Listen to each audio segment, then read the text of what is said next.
Have you ever faced a moment so dark, so hopeless, that all you had left was a tiny flicker of faith? Today, we're diving into a powerful story from the Bible, a story of a mother's unshakable belief in the face of impossible grief. This is the story of the Shunammite woman, a tale that shows us the true power of faith and divine intervention. In the ancient land of Shun, there lived a woman of great standing. God had blessed her and her husband with a son, a child of promise, through the prophet Elisha. This boy was the light of their lives, a daily reminder of God's goodness. One day, while out in the fields with his father, the boy suddenly cried out, "My head, my head." He was carried back to his mother, and as she held him in her arms, he took his last breath. Imagine the crushing weight of that moment. The child she had longed for, the miracle she had received, was gone. Most would have collapsed in despair. Their world shattered, but this woman was different. A fire of fierce faith ignited within her. She gently laid her son on the bed in the prophet's room, the very room they had built for Elisha. She closed the door, not just on the room, but on her grief and on doubt. Without a moment's hesitation, she told her husband, "Send me one of the servants and a donkey, so I can go to the man of God quickly and return." Her husband was confused. "Why go today? It's not a festival or a Sabbath." But her reply was simple and profound: "It will be all right." She wasn't in denial, she was in faith. She was on a mission, fueled by a desperate hope that the God who gave her a son could also bring him back. She rode with incredible urgency, telling her servant, "Drive the donkey hard. Don't slow down unless I tell you." Her destination was Mount Carmel, where Elisha was. From a distance, Elisha saw her coming. He sensed something was terribly wrong and sent his servant Gehazi to meet her. "Is everything all right?" Gehazi asked. "Is your husband well? Is your child well?" And again, with a resolve that defies understanding, she answered, "Everything is all right." She wasn't there to talk to the servant. She needed the prophet, the man of God. She pushed past Gehazi, ran to Elisha, and fell at his feet, clinging to him in silent anguish. Gehazi tried to push her away, but Elisha stopped him. "Leave her alone.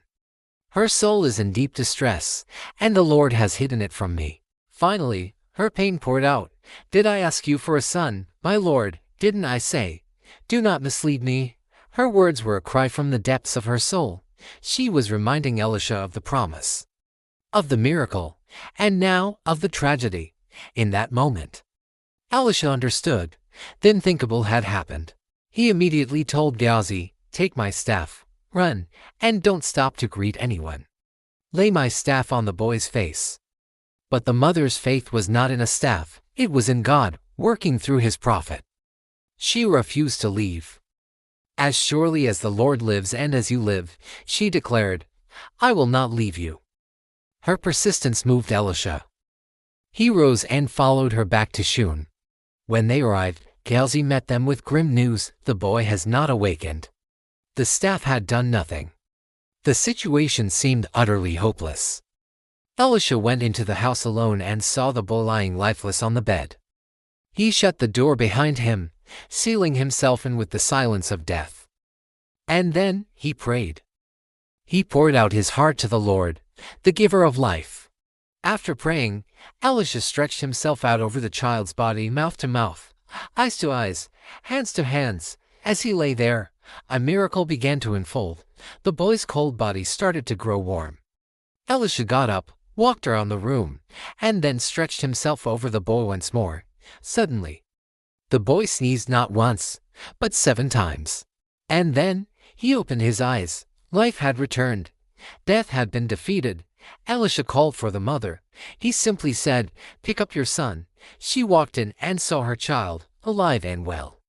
Overwhelmed with awe and gratitude, she fell at Elisha's feet in worship. Then she rose, took her son in her arms, and held him close, her heart overflowing. Her faith had been rewarded in the most miraculous way imaginable.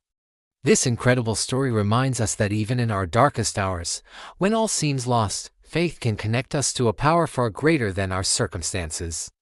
The Shunammite woman's journey from devastating loss to miraculous restoration is a testament to the God who hears our cries and can do the impossible. Thank you for watching.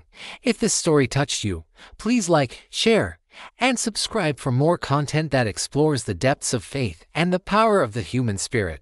Until next time, hold on to your hope.